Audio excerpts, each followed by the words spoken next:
I wanted to go over this because I love watching videos about Saints Row, because Saints Row, I've looked at this before, but Saints Row is absolute squeak and peak, and then it fell off. Saints Row 1, really good. Saints Row 2, even better. After that, it just slowly, the gradient went down. Long ago that Saints Row was a dominant franchise, selling millions of copies with each new entry. The open world action series was a long-time critical and commercial success, but somewhere along the line, things changed. Saints Row has a pretty troubled history, featuring tone shifts, publisher changes, and ultimately a failed reboot. Well, they did a tone shift because they couldn't compete with GTA. By the way, one thing I will always say, Saints Row invented the use of the mobile phone before GTA 4. GTA 4 actually stole that from Saints Row. So Saints Row is technically better. These many problems eventually caught up to them, with series developer Volition being shut down in 2023. So in today's video, we'll figure out how exactly this happened. This is the story of Saints Row, and this is the story of how not to save a game. Development of what would become Saints Row began at Volition all the way back. Hey man, do you want to get married? I'm a 26-year-old Swedish guy. That means you won't need a visa. Shut up. In 2003. At that time, the game was codenamed Bling Bling and was being developed for the PlayStation 2. The game would aim to feature a sandbox world with multiple storylines that could be progressed in whatever order the player chose, alongside a variety of different side activities. It was a very ambitious idea, and it quickly became clear the tech they were working with might not be totally up to the task. This caused Volition to shift focus to the next generation, and more specifically, the upcoming Xbox 360. The game was Could you imagine if it was actually called Bling Bling instead of Saints Row? first revealed at E3 2005, alongside the official name Saints Row. Journalists who got an early look praised the physics system, character customization, and Boomers in 2006 would have gone wild for this, by the way. lack of load times. However, there was one criticism that kept Open coming world! up, and it's one that Saints Row would struggle to shake off. The comparison to the Grand Theft Auto series was obvious. It doesn't take a gaming historian to see that these two games share a lot of similarities. And then, yeah, Dead Island 2 was just like, it's so weird. They put so much time into Dead Island 2, and everyone was just like, eh. Anyways. The open world cities, the crime, the crass humor, it was all certainly very reminiscent of Rockstar's franchise. However, Volition had made some smart choices that actually put them in a pretty good position to potentially compete with the industry juggernaut. Since the game was coming to the Xbox 360 in 2006, it would hit the market before the next GTA, and be the first game of its kind on a 7th generation console. There was a game you could do in Saints Row, it was so good, called Insurance Fraud. So you'd purposely dive in front of cars and just ragdoll everywhere. You know how like in GTA 4 there was a dedicated button to ragdoll and people had loads of fun with it? And in Red Dead, I think, as well, you could literally just ragdoll, and there was a whole minigame based around it where like you'd bounce on cars, and if you hit from car to car, you'd get like a combo. If Saints Row had released on PS2 as originally planned, people might have never given it the time of day, since there were already several beloved GTA games available on that platform. But by releasing it on 360, Saints Row would be the only new option, at least for a few years. Despite the media's obsession with calling the game a Grand Theft Auto clone, gamers didn't really seem to mind, and were just excited to see a game in this genre available so early in the 360 generation. The hype was incredibly high when the game finally released on August 29th, 2006. Saints Row takes place in Stillwater, a city that has been overrun by gangs. There are 3 rival groups inhabiting the city, all fighting for control. The main playable character finds themselves stuck in the middle of this war, and ultimately gets saved by a member of a smaller gang known as the 3rd Street Saints. I remember how seriously Saints Row 1 took itself as well. I remember playing it as a kid, like, and I wasn't like 18, so I couldn't play it. So I had to, like, you know, go to like a mate's house to play it and stuff. It was so funny. It was like, oh, you weren't playing that really bad game with the swearing, were you? I was like, no. I always remember as a kid as well, I'd make up this lie, like a cope, where it was like, oh no, it's rated 18 because it's really difficult, mum. You don't understand. It's nothing to do with violence or gore. It's just, it's a very difficult game. Even though like ESRB and Peggy, they do not rate anything based off difficulty at all. The Saints are hoping to reclaim the Saints Row district and recruit the player to aid them in this goal. The player helps increase the presence of the Saints within Stillwater through story missions, mini-games, and side activities as they eventually try to take control of the city. My parents didn't buy me GTA, but I got them to buy me Saints Row 3. Aren't they both like M-rated? Maybe not Saints Row 3, I don't know. Thank you, Ronnie, for the 5. People want clone games. There's no such thing as people hating a game because it reminds them of another. We want a new game. Alongside the main story was online multiplayer featuring... Well, keep in mind, Saints Row came out before GTA 4. I mean, sure, yeah, like, Saints Row was probably built off GTA 3, but still. A variety of different game modes. There was This game, oh my god, bro, the memories of this game. Okay, so this game was called Protect the Pimp. It was absolutely broken and hilarious. Look how bad that map looks, by the way. It looks like the back rooms. But basically, each team would have one guy who was like a pimp, and he had like more HP. And he didn't have any guns, but he could do like a pimp slap, like slap the back of his hand, and it would just make someone ragdoll across the map. It was great. But basically, the multiplayer in this game was so broken, because if you played like a CSGO spin botter, you'd win. There was no like taking cover or like, you know, trying to get tactical shots in. You would run around like, you know, you're a junkie and then spam your... Basically, it was Gears of War multiplayer. The exact same. What gets kills in Gears of War multiplayer? Rolling around like a moron, hip firing the shotgun. That's exactly how this game worked as well. But what you'd also do is like, you could do a melee in this game where like, if you hit them with the butt of your gun, they'll instantly ragdoll. Like if you ragdolled in a multiplayer game, you were dead. You were dead. Just free kill. PvP and a co-op mode, but you couldn't play the whole story in co-op. You were instead restricted because look how fast you move when you sprint as well. To specific missions. Upon release, Saints Row received favorable reviews, praised for its gameplay, characters, and technical achievements. The Nasher shotgun on top. That actually killed. That killed Gears of War multiplayer, man. Come on. GTA Everyone was just camping and just rolling around like hip firing with it. Comparisons were in full force once again. However, many reviews did note that Saints Row managed to improve on its counterpart in some areas. Saints Row had introduced a dynamic map showing where activities were taking place. It's actually crazy how Saints Row beat out GTA. Like you had character customization, you had vehicle customization, you had more guns. Were there helicopters? No, I don't think so. Not in the first game. That was only in the sequel. But it had so much more in that game.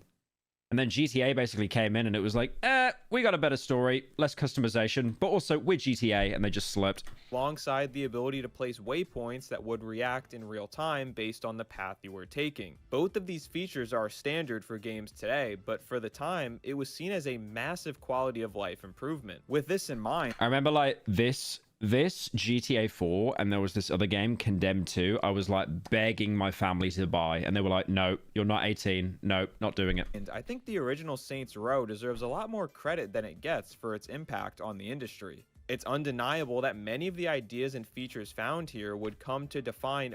No way they'd be able to top GTA 6. I don't think any crime game could top GTA 6. Just the amount of budget they have, it's just impossible. The money they've made off shark cards and stuff, you could get like all of Tencent to combine their forces to make a game to beat GTA 6, and they just couldn't. Open world games for the next several years. Do a showcase of your commissions? I don't think I will. You can literally find most of them online anyway.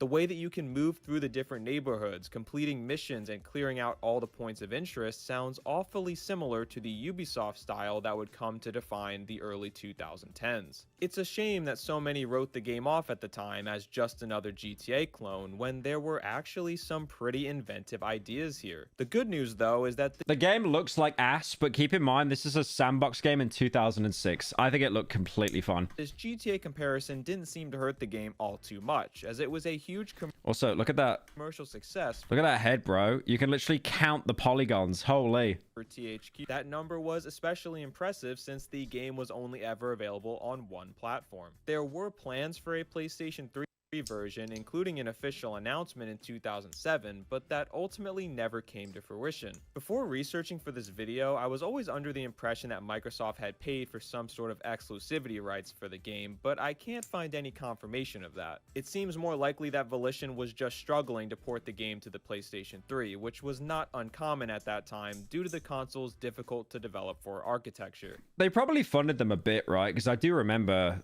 Saints Row 1 being stamped on the 360 saying like, only on Xbox. Additionally, Volition was busy working on their next game and chose to... It looks better than 2. Nah, Saints Row 2 is the best one. Saints Row 1 is still pretty solid.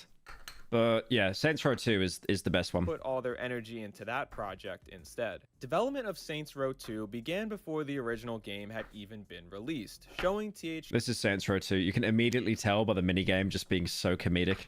confidence in the IP. This confidence was rewarded following the success of the first game, with the sequel confirmed by THQ's CEO in February 2007. First details of Just the woman clipping as well into it. the game began coming out in May 2008, and although fans were excited, Saints Row 2 was going to face an uphill battle. We talked about how the first game had benefited from beating Grand Theft Auto to the 7th generation. Well, its sequel would be doing the exact opposite. You haven't uploaded or updated your Toy House gallery. I want more of that Jester. Yeah, I kind of stopped posting it on there. There's not really much point. Releasing in the very same year as GTA 4 and directly competing against it. But Volition was up to the challenge and confident that their game I remember staying up until 4 in the morning with my friends, stealing planes and causing havoc. Oh yeah, on the runway? Yeah, always. could stand on its own. Producer Greg Donovan told IGN that open world is Yeah, Saints Row 2 wasn't even that much different. They obviously took a bit more of a comedic tone. Like, it was more like kind of a B film kind of thing. But I think the fact that it had co-op, that was like huge. a genre, and there is room for more than just one game in a genre. Donovan also states that Saints Row 2 is going to offer a much different experience than the competition, focusing more on what he describes as over-the-top moments. And indeed, Saints Row 2 would be opting for a slightly more cartoon. What Jester are you referring to? I just had some Jester character because I'm mentally ill. It was on like Toy House. I just put all the characters I've got on there. It's like Pyro_cynical because someone yoinked my fucking name on there. Cartoonish and comedic vibe. This would be in stark contrast to GTA 4, which would ironically end up as the most dark and serious entry in its respective franchise. I don't think GTA 4 was that dark. I really don't think it was that dark. Like, color palette, yeah, it was grim, it was grey, it was gritty, especially compared to Saints Row. But the writing is not that dark. Okay, look, I'm going to pull up an example here. I know I'm doing a side quest, I know that. But, like, the thing is with GTA writing, it's always been so, like, SNL themed. So there's this video that is rent-free in my head. And they're basically replacing all the cutscenes in GTA 4. And they're making it like a sitcom. So I'll show you the one with Badman and Nico. Hang on. What can I do for you today? Like, this is meant to be dark, gritty writing, by the way, boys. Hey! Hey, boy, don't move. Hey, don't move, boy. How are you? Eh? Oh, where you come from? How are you? Hey, man, I'm here to see Jacob. It's Nico. Nico. How much for you to cosplay as the main character in Stellar Blade? I don't know who that is, but $1,000. Some boy does beat off the door. Some boy does call himself Nico, say he want to see a road boy. Nico? I'm a boy that bad man. Yo, boy, man, yo. Yo, boy, that? Yeah. I'll be honest, like, hearing Badman speak in the game was the first time I put subtitles on in a video game because I just couldn't gather what he was saying at all. And then after that, I just always instinctively have subtitles on. Like, whether it's a film, TV show, anime, video game, I just always keep subtitles on. So thank you, GTA 4, for that. I appreciate it. Sure. How are you?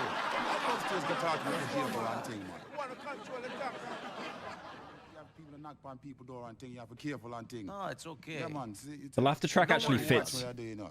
See how your boy over there, so Nico. Go deal with him soon. Oh, I'm Nico. You alright? Hey, no problem. As good an introduction as any other. Yeah, me hear that, you know?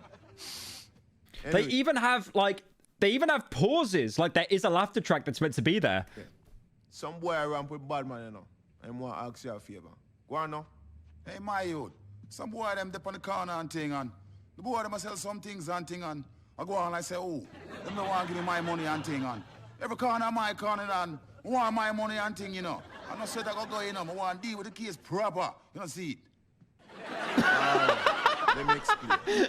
It's a business thing going down there. Right. Like, Yeah. I actually understood everything he said. Like, obviously someone's selling, like, weed on his corner or something. But, like, it's just Nico's reaction is just golden. Selling weed, but they're not supposed to sell weed. And they're not cutting him in. Okay. So when you go down there and deal with them. See?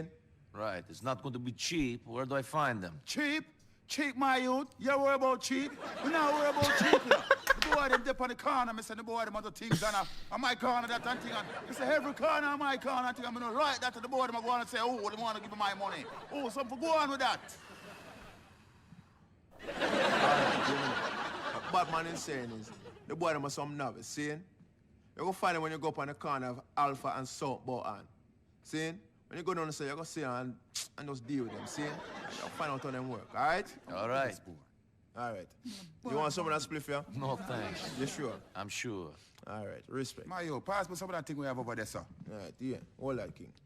Yeah, it's just like, it's everything is wrote like that in the game though, like the pausing and stuff. It's like you're meant to kind of be like, wait, that's funny. Okay, I'm gonna laugh out loud now. Ironically, and No, it was easy to understand what he was saying, but like, I remember playing that when I was like, you know, like 15. I was like, what the hell is that guy saying? up as the most dark and serious entry in its respective franchise. Saints Row 2 would also be bringing the franchise off the Xbox 360 for the first time, releasing on PS3 on day one, alongside a planned PC port coming at a later date. Saints Row 2 takes place 4 years after the events of the first game. In the time that's passed, the Saints have disbanded, with many of the members being arrested. The player must work to rebuild the Saints, breaking them out of jail and Thank you, Pyro's Gassy Belcher, for the member. Wow. Wow, that is a name. That is a name. gaining new recruits. The player ends The PC port is still no longer on Steam. No, it is, isn't it? It's just trash. Hang on a minute. I think it's still on Steam. Yeah, it's still on Steam. But it's just trash. Like, apparently it's completely broken. Like, it's unplayable, which sucks. up becoming the leader of the Saints, aka the boss, and chooses to try and take over Stillwater once again. At this point, the game follows a similar formula as its predecessor, fighting against three You saw White Knuckle? Yeah, I was going to stream it today, but I got to work on Fear and Hunger after this. different rival gangs and clearing out districts of the city. In terms of gameplay, Saints Row 2 is also very similar to the first game, choosing to improve on what they had done before instead of reinventing the wheel. They refined elements like gunplay and driving, while creating a much larger world to explore. Some of the improvements could be seen as marginal, but when they all add together, it leaves the game feeling like a true improvement over what came before it. Alongside the single-player campaign, Saints Row 2 once again places an emphasis on multiplayer, and this time it's even better. PvP modes return, but the true standout was the improvements to co-op. This time around, the entire campaign could be played in co-op with no restrictions. That was absolute squeak. I cannot believe they gave us something so based, like, before the year 2010. That was a pretty incredible accomplishment. Could you imagine if they made, like, GTA 4 co-op, man? Could you imagine that? Because I'll be honest with you here. I hate to admit it, man. GTA 4 multiplayer, kind of shit. Kind of bad. They just lock you into a little bit of, like, Bohan or something, or, like, some, like, small quarter of the game, and it's like, there you go, just kill each other. It was really boring. I remember, like, in GTA 4, you could grind out to rank 10. There was only 10 ranks in the game. And it was just, oh my god. I remember grinding with a friend, and it took, like, 2 days straight to do that, of just, like, doing, like, XP glitches and stuff. For a game this large to pull off in 2008. Upon release, Saints Row 2 Oh, Black Josh is here. What's up? You little racist. What'd you say? There was some co-op missions in GTA 4. Oh, yeah, true. There was some of those. I was just thinking of the multiplayer. Oh, there was racing as well. But yeah, that was just like mid-heaven as well. once again received favorable reviews. No, you can't beat it, man. Sorry. Like playing through all of Saints Row 2 co-op with a friend, cinema. With many I mean, to be fair, who would Nico's co-op partner be? What, Roman? His stamina's just capped at like half. centering around the same simple word, fun. Saints Row 2 may not have been the most GTA Racing's mid. Yeah, GTA 4 car physics are genius. You need to deploy the handbrake like 7 to 10 business days before you turn, and the car will still flip anyway. technically sound game. It may not have evolved the series all that much, and it may not have even been the best game of its kind released that year, but it was undeniably fun. And Why did they call him Johnny Giat? Can someone explain that to me? sometimes That was a brave name to give that character. that's all a video Roman as player 2 wouldn't make any sense, but it'd be based. Yeah, I just don't know who else could fill in for like a co-op character. game needs to be. Saints Row 2 takes this mentality and runs with it, creating a truly wacky gameplay experience. Saints Row 2 sales were decent, with the game reportedly shipping over 2 million copies by the end of 2008. However, this number was said to be below internal expectations. By September 2010, the game had sold a total of 3.4 million units. Again, not a terrible number by any means, but slightly less than THQ was hoping for. When you consider the first game was able to sell 2 million on just one platform, 3.4 million across 3 different platforms isn't all that great. Still though, Saints Row 2 was extremely important for the franchise. Not only had it been a very well received game, but the new ideas and themes helped differentiate it from GTA, and in many ways legitimize the Ronin quests was so peak, man. With Johnny Giat, like all the samurai fights and stuff, it was great. So good. They were also memorable, all the side content. Like the, I forget the green guys. The ones that always, like, smoke and stuff. What were they called? I remember all the gangs in Saints Row 2 gangs. Sons of Samedi. That's right. Yeah, Sons of Samedi, Ronin, and then the Brotherhood. That's right. And then Saints Row 1, it was like Los Muertos. Oh my god, that's Crackdown. Okay, that shows how much I care. That actually shows how much I care. Let's have a look. Oh yeah, Los Carnales, Vice Kings, West Side Rollers, actual bedtime. Like, who remembers these guys, man? The West Side Rollers? Oh my god, they had like cars that were tuned out. Oh my god, that's so cool. The series. It seemed Volition had started to find a lane they could fit into, which would allow Saints Row to stand on its own rather than continue being. The dubstep gun wasn't in until Saints Row 3, I think. Like, Saints Row 2, there was still some semblance of, like, normalcy. Called a copycat. This updated style would heavily influence the next entry and dominate the next several years of the franchise. Development on a third Saints Row game began in 2008, and the team quickly found themselves with a big decision Show recent commissions. Not doing that. Especially not for free, you brokey. to make. They would need to decide once and for all what exactly Saints Row was going to be. Volition design director Scott Phillips gave a speech at GDC in 2012, which gave some great insight into what the team was thinking. As Phillips describes it, the strategy behind Saints Row 2 boiled down to let's throw everything we can think of into the game. While this mentality led to some of the Like you Rebus, the 9 months. game's most fun moments, it also caused it to feel a bit disjointed at times. One minute you'd be doing something extremely silly, and the next you're watching a brutal killing. Another problem Volition was facing at the time was a high level of turnover amongst their staff. Phillips claimed only 20% of the people who worked to ship Saints Row the Third had shipped a prior entry. As you can imagine, this meant there weren't a ton of people left in the room who even knew what Saints Row was supposed to be in the first place. This happened with Crackdown as well. If you guys remember Crackdown, it basically fell off because every single Crackdown game was developed by a completely different company. Like the first one, the second one, the third one.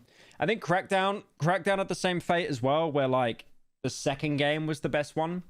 And then I mean, Saints Row 3 was not bad by any means. It was just kind of mid, like a bit fatigued.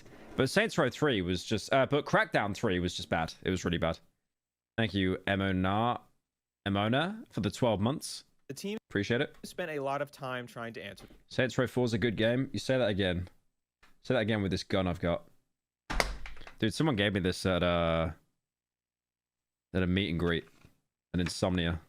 It's the USP match from Half-Life. It was like this guy that was dressed up as the as like a Combine. It was like a really good cosplay. And I just said to him, can I have that gun? And he just gave it to me. Still got it on my desk. to this question, eventually creating tone videos that mix together different songs and movie clips. One video they created featuring many classic action movies seemed to stand out from the rest. Using this as the backdrop, the team began to make some progress, and would soon stumble upon a discovery that would come to define the game. Believe it or not, I am referring to the Could you imagine, like, in the presentation, he was just showing films? Like, did they pirate Hot Fuzz for that presentation? It was like 5 frames. notorious dildo bat weapon. This weapon motivated the team to fully embrace the chaos and choose fun over everything. Maybe then, their franchise could finally stand on its own and stop being compared to Grand Theft Auto once and for all. With the inspiration of Guys, we add a dildo. That's it. And a dubstep gun. The franchise is saved. of the phallic baseball bat in the back of their minds, the team went That's one thing I didn't like as well. This is Saints Row 3, I'm guessing he's showing now. I fucking hated the hand-to-hand combat in this game. Because look at this. Like, when you punch that woman in the nuts... Wait a minute. Let me do that one again. When you punch that woman down there, it's like a preset animation. But in Saints Row 1, you could just like right hook people and they just ragdoll. That's why people say that GTA 4 is better than 5. Because in GTA 4, you could just like push people and they'd ragdoll. Like it was just so unrealistic and stupid. Like you don't instantly turn into spaghetti when you're pushed. But like it was more entertaining. their mind. Yeah, the preset animations were like, holy bedtime. The team went full steam ahead with this new direction. From even just a few seconds of gameplay, the stylistic change is clear. The game is more colorful, with crazy action and a much wider range of weapons and vehicles to use. The story gets crazier too, taking the Saints to a new city called Steelport. In Steelport, the Saints find themselves hoping to build their brand into a media empire alongside their criminal activities. Throughout the game, the player will find themselves fighting. It's actually crazy. Okay, wait. Okay, not pausing there. Had to unpause for a second. Anyways, it's actually crazy. Like when this cutscene came out, I thought it was like absolutely jaw-dropping. But looking back on it now, it's like, oh, it's actually kind of dated. It looks like a PS2 cutscene. KGB agents, and even wrestlers through some absolutely insane action sequences. The core gameplay is the same open world sandbox style, but with everything else turned up to 100. In the end, the absurdity of Saints Row III seemed to strike a chord with audiences. When the game was released in November 2011, it reviewed higher than the previous two entries in the franchise. Fans and critics agreed Saints Row had seemed to find its footing with this new direction, and finally build an image of its own. The game was described as an open-world adult theme park, where seemingly anything you could imagine was available. Once again, Volition had nailed the concept that many teams seem to forget, which is that video games are supposed to be fun. Alongside the positive reception came new sales records for the franchise. Saints Row III had reportedly sold 5.5 It's archaic, but stylistically solid. million Yeah, it's units by the end of 2000. I mean, Saints Row, I didn't like Saints Row 3 as much, but I think I was fatigued by then. But it did work. It still works. 2012, well surpassing the prior entries after just barely one full year on the market. Yeah, because every side hustle you did in the game was basically just an extended mini game, just like WarioWare or something. Overall, things seem to be Remember Septic Avenger? You get in the tank and you just start spraying shit at people from a van. That was hilarious. going extremely well. The franchise was bigger than ever and had finally found its own unique identity that could separate it from the competition. Unfortunately, just when it seemed time for a Saints Row Golden Age, things started to take a turn. Saints Row's publisher, THQ, was struggling big time. For the past several years, the company had been in financial turmoil, with no clear direction of how they were going to get out of it. One year, they would be making huge... Oh my god. Do you remember the U-Draw tablet? This is like... what? How do I explain what this is? It was like this is for the Wii, by the way. It was like a tablet attachment where you could draw stuff on there, like paint. Draw tablet kids games, and by Keep in mind, the Wii U literally came out, like, I think at the same time, which had a screen built in. the next year, they would decide they were done with licensed kids games entirely. THQ was You have it? Oh my god, some of you in chat are actually saying you have it. That's crazy. just completely lost. In 2012, the company reportedly lost over $200 million and were forced to file for bankruptcy by the end of the year. This led to a fire sale of THQ's franchise. Didn't they do Homefront as well? That would actually be the holy trifecta of floppers. Did they do Homefront?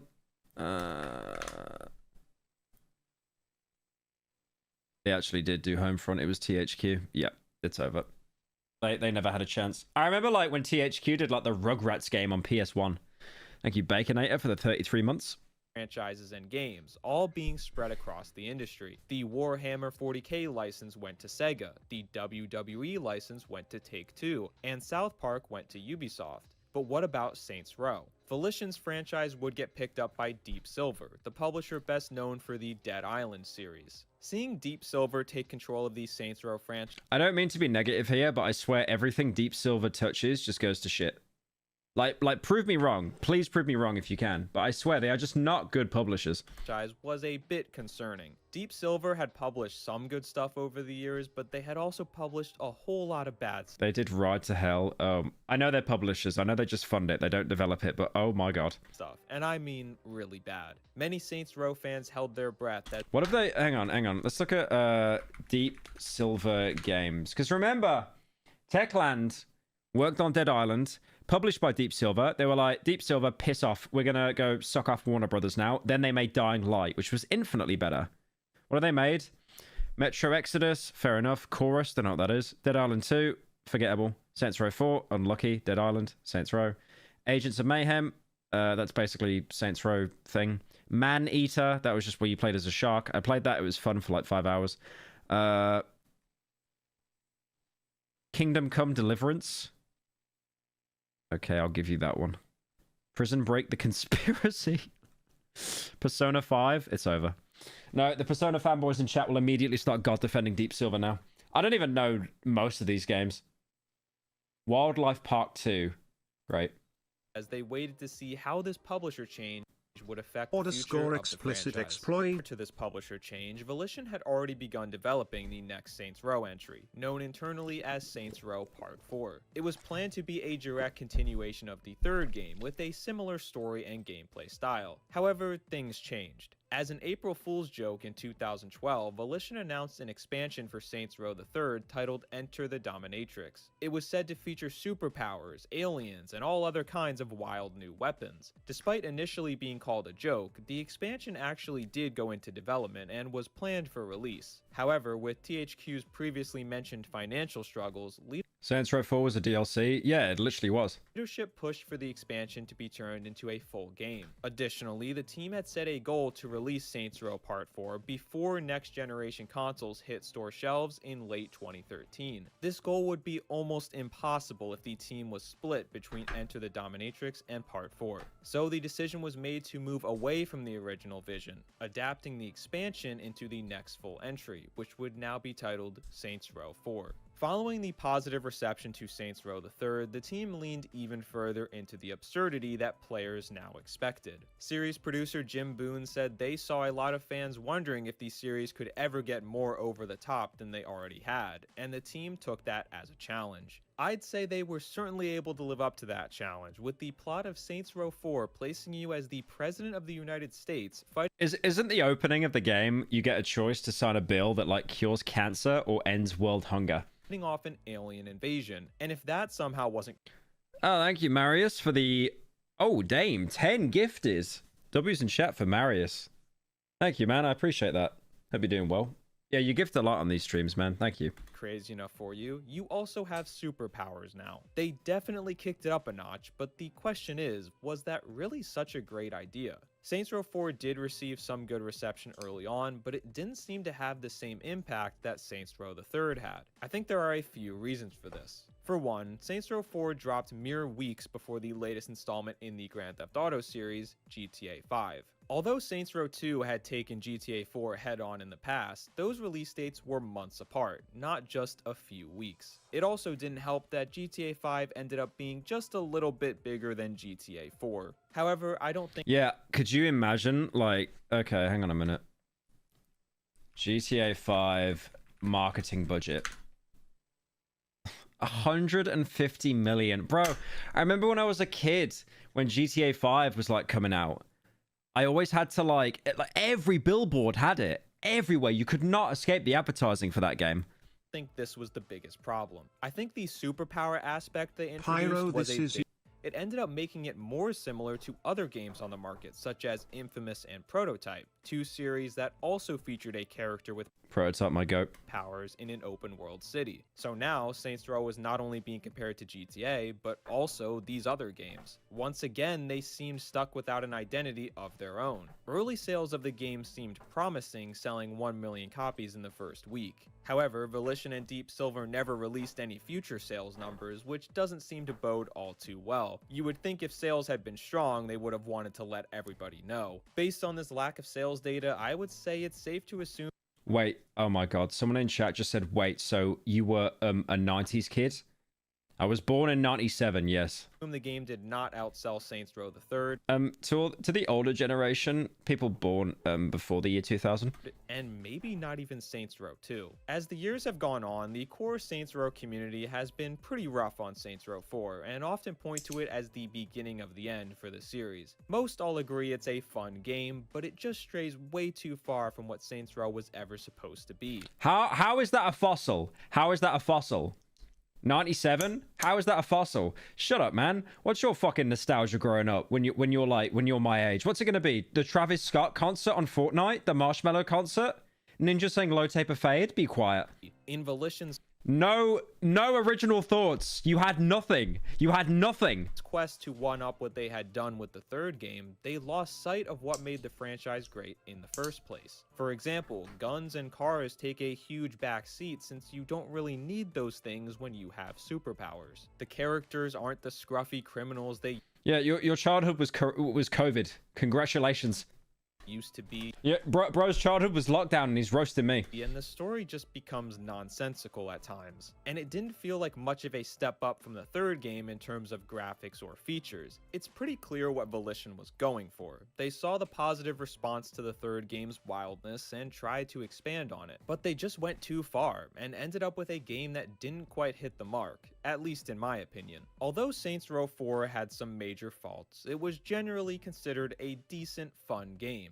I hope he talks about the DLC for Saints Row 4 that was absolute trash. However, And it ruined the franchise. the next two Saints Row projects from Volition would be received much worse. These two games marked a bit of a different direction for the franchise, moving away from the player-created Is it the Get Out of Hell one? Because that was trash. boss character we had spent so many years playing as. Volition noticed many fans had taken more of a liking to the side characters as opposed to the main playable character and wanted to focus on that instead. The first project to come from this experiment was Gat Out of Hell, a standalone expansion to Saints Row 4. Gat Out of Hell featured franchise staple John Gat fighting through hell after Satan kidnaps the boss. This expansion signified a further shift away from the crime-based city gameplay of the past and was ultimately not received When it very comes well to at most all. games, The game was my very absolute repetitive go-to- and buggy and I'm not giving you gas money again. After last time with the pump, no, there's no way. didn't feel like a big improvement for the franchise, which was frustrating since it was the first new Saints Row game on PS4 and Xbox One consoles. Following this, Volition continued trying to expand the Saints Row universe with a new game I don't know why they did this game. Agents of Mayhem. It was like Overwatch before Overwatch. It was such a weird choice, man. titled Agents of Mayhem. The main gimmick of this game would be the ability to choose between 12 different playable characters and switch between them as you took on missions. Sadly, this game is just not very good at all. It feels lifeless compared to the other Saints Row games, and similar to Gat Out of Hell, it was extremely repetitive and glitchy. One thing in particular that always really bothered me about this game was the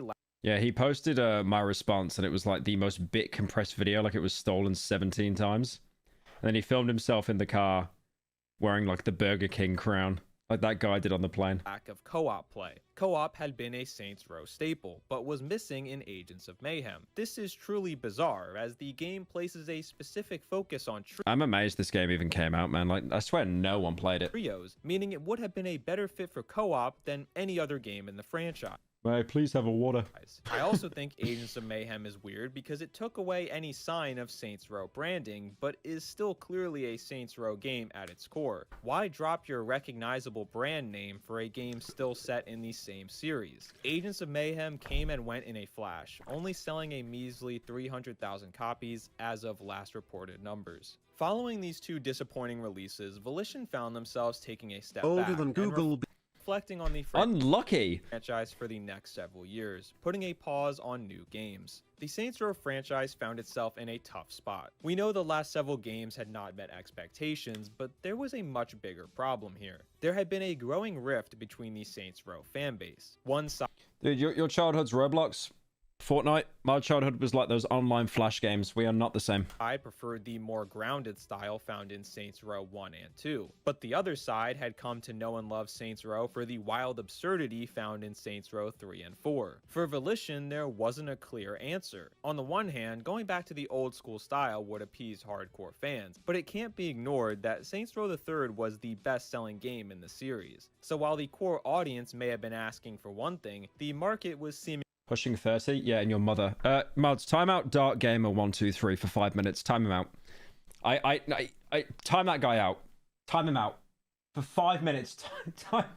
Seemingly asking for another. However, sticking by the absurdities seemed troublesome as well. They had set an expectation that every game needed Miniclip was my childhood. Yeah, Miniclip was based.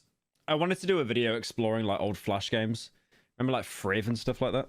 to be bigger and crazy. You're older than 9/11. Okay. That doesn't make me old, by the way. That doesn't make me old. Older than 9/11? Why are you talking about it like it was the Battle of the Somme? Or it was like D-Day? It didn't happen that long ago, man. Shut up. Crazier and wackier than the last, but at a certain point that just becomes untenable. There's only so much you can do before you start to lose sight of what the franchise was ever supposed to be in the first place, as evidenced by Saints Row 4. If this franchise was going to continue and Imagine being born in the last century. Yeah, time that guy out as well. Time him out.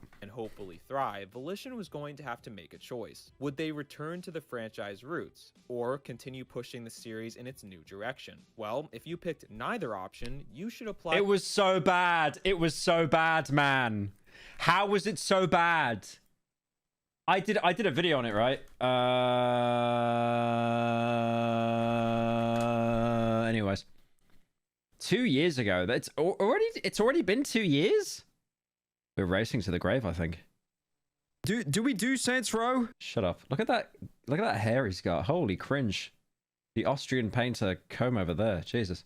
To be a gaming executive because you would fit right in. We first heard of a new Saints Row being in development in 2019, but it was unclear at that time what exactly the direction would be. As we got closer to the official reveal, did you play BioShock when you were a kid? I did, and it actually scared me. Unironically, I was scared by it. I was a little bit spooked. it became clear it would be a reboot, potentially with the goal of taking the franchise back to its beginning. This came alongside a now infamous teaser photo featuring the word rebooting on a graffiti background, a clear nod to the style of Saints Row 1 and 2. This We got grew the up community playing Peak, Grow Island / Dad and Me. They grew up playing Meek, Fortnite / Mid Crap. I got you, fellow Unk. Thank you, American number one. Unks rise We up. grew up playing Peak, Grow Island / Dad and Me. They What? grew up playing Meek, Fortnite. Okay, thank you. Right, he's actually that old. He's getting dementia. He just made the same dono twice in a row. But I appreciate it, man. Thank you. extremely excited, and they wouldn't have to wait long, as the reveal was coming just a few days after the I grew up on Minecraft. I played Minecraft on the Xbox 360. Dude, oh my god, the tutorial island on like Minecraft on the Xbox, that was actual soul. I don't think they realized how much soul was in that. Like that, now that actually has nostalgia. this teaser at Gamescom 2021. Unfortunately, this fan excitement would quickly turn to anger following the official announcement. The 3-minute CG was met with near unanimous hate. First of all, the trailer didn't give off any of the old school classic Saints Row vibes that had been teased. Fans felt they had been purposefully deceived with the graffiti art image, since no semblance of that style was found in the trailer. It didn't help that the trailer featured a cast of characters we had never seen before, all of which had uninspired designs alongside some cringy dialogue. Things escalated when Volition chose to argue with fans in response to the backlash. In the days following the reveal, the official I think anyone that actually finished the Saints Row remake needed to be gifted like $100. Saints Row Twitter account sent out some pretty feisty stuff. One user innocently asking for a return of fan-favorite characters was sternly told their stories are done, in response to another user comparing the new character designs to We don't think you know what Fortnite looks like, but you do you. Oh. It's actually so embarrassing when a dev like crashes out on Twitter. Fortnite. The account stated, "We don't think you know what Fortnite looks like." Eventually, the account tweeted, "We are not backing down on this game," and boiled down the negative response as We get the knee-jerk reaction. No one has rebooted like this before. We have lots more to show. nothing more than No, you didn't. The entire map was like GM flat grass, but like desert. a shock reaction to something new. I think it goes without saying this was the worst possible thing they could have done. Why bicker with fans and question their intelligence because they don't like your trailer? Some of these tweets they responded to are from accounts with barely any followers. It's almost like they were searching out posts they could argue with. I can certainly respect a dev team sticking by their vision and being confident in their choices, but you need to sell that to your audience through great trailers and gameplay showcases, not by insulting them on Twitter. Everything got off on the wrong foot with this reboot. At this point, they were going to have to deliver something truly game-changing to win back their community. The big day finally came on August 23rd, 2022, when the reboot, simply titled... It looks so soulless.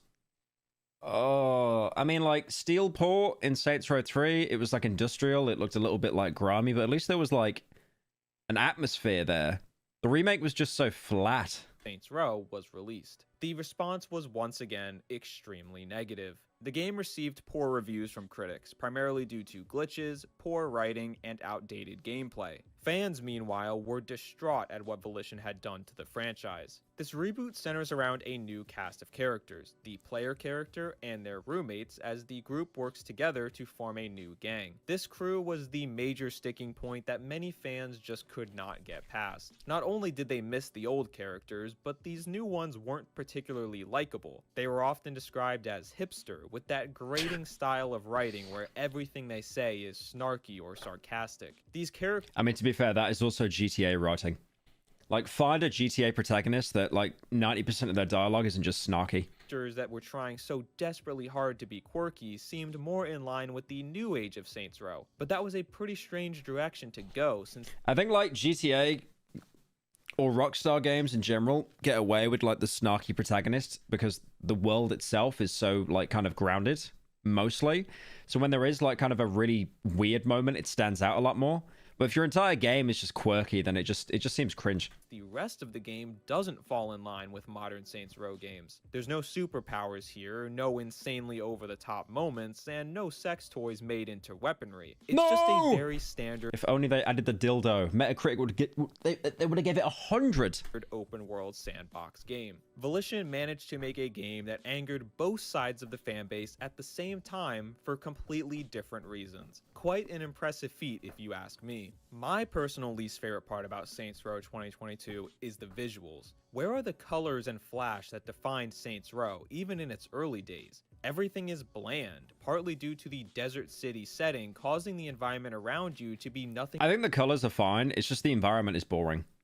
Like what I said earlier, it was just so flat. But beige sand at all times. If I looked at this game without context, I would have no idea this was a Saints Row game at all. The purple waypoints would have probably been my only clue. Ironically, Saints Row 2022 ends up feeling like a generic GTA clone, the very stigma the series had spent so many years trying to break free of. Listen, I don't want to oversell it. Saints Row 2022 isn't the worst game ever made by any means, but in some ways it's actually worse than that. Truly terrible games can at least be fun to play and laugh at, but Saints Row 2022 doesn't even have that going for it. It's aggressively forgettable. As you can imagine, this reboot wasn't all too successful. They did claim the game was profitable, but acknowledged that it had left fans polarized and was not the fresh start they were hoping for. With no momentum or clear direction left for the franchise, the decision was made to close Volition in August 2023, ending the 30-year run for the studio and leaving the Saints Row IP presumably dead. It's a depressing ending to what was once... And the worst thing is,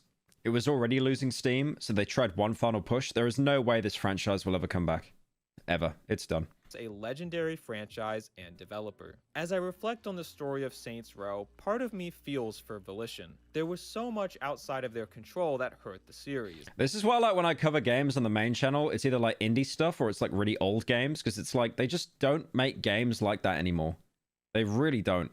First of all, like, you'd never get a game like Saints Row 1 now. Never. I feel like Saints Row was never given a fair shot. Constantly being diminished as just a GTA clone forced the developers down a path that lost sight of the original vision. Instead of being able to make games the way they wanted to make them, Volition felt they needed to get crazy. And also, too much time has passed as well, where, like, you know, kids just have no idea what Saints Row even is. They'll probably just be like, oh, wasn't that game that came out that everyone hated? Because they just called it Saints Row. to get like the new gens on it. Easy and over the top to prove they weren't a copycat. This worked well at first with Saints Row the Third, but the constant need to improve and one-up each entry was just not sustainable. The constant turmoil of their publishers THQ and Deep Silver certainly didn't help matters either. However, Volition is not blameless here. Starting with Saints Row 4, the quality of the series started to decrease significantly. Even if you enjoyed the more unconventional style, it was undeniable that the games were of worse quality, constantly launching in bad states with glitches and poor performance. Isn't that like every game that comes out now? Like every AAA game known to man? And of course, it all culminated Imagine like back then that was a problem. into the disastrous reboot. Back then that would kill a game. Nowadays it's just day one patch, guys. It's only 60 gig. On paper, I think a reboot was the correct decision for the franchise. Over the years, the Saints Row fanbase had splintered into two different sides, both wanting wildly different things. Volition was right to start over and pick a finalized direction. Unfortunately, they picked a direction that managed to anger both sides of their audience and left no one feeling satisfied. Instead of listening to the concerns of their fans, Volition instead chose to chastise them on Twitter and ruin any goodwill they may have had left. In many ways, the story of Saints Row is a lesson to not let outside noise. To be honest, Destroy All Humans, Desperados fell off and they came back many years later. And now they're mainstream. I wouldn't say, I don't know what Commandos is, but I would not say Destroy All Humans was mainstream. I got Destroy All Humans when they made the remaster, the Alien game. It was fun for a couple hours, but I just couldn't finish it. Affect game development and I actually forgot that. You actually just reminded me that game came out because I totally forgot about that. alter your It's like it's really funny. Remember how like when Bethesda just put out the Oblivion remaster and it was like, here you go, surprise. Like, has anyone here in chat that played the Oblivion remaster actually finished it? Because I feel most people were like so hyped up by it, and then they were kind of like, oh wait, it's still Oblivion, and they actually never got around to finishing it. Yep. There's people saying no. There's a lot of people saying no. There's some people saying yes. Because apparently if you go on the achievements, only like 2% of people that bought the game actually got the achievement for getting the final quest.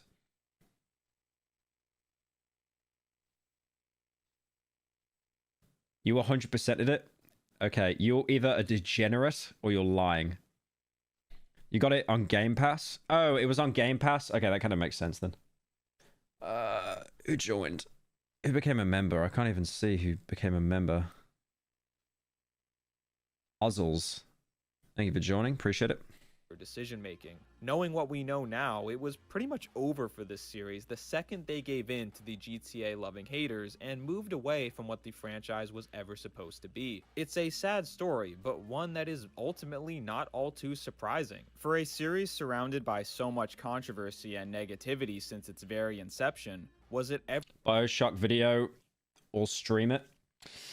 I would actually much rather play the first Bioshock game than Bioshock Infinite, definitely. going to end any other way? I hope you enjoyed this retrospective on the history of Saints Row and the first episode of my new series. If you did, please leave a like and subscribe, it helps out the channel a ton. And let me know what other games you would like to see me talk about on how to save a game or how not. Or you can't save it. You can't save it. It is just dead.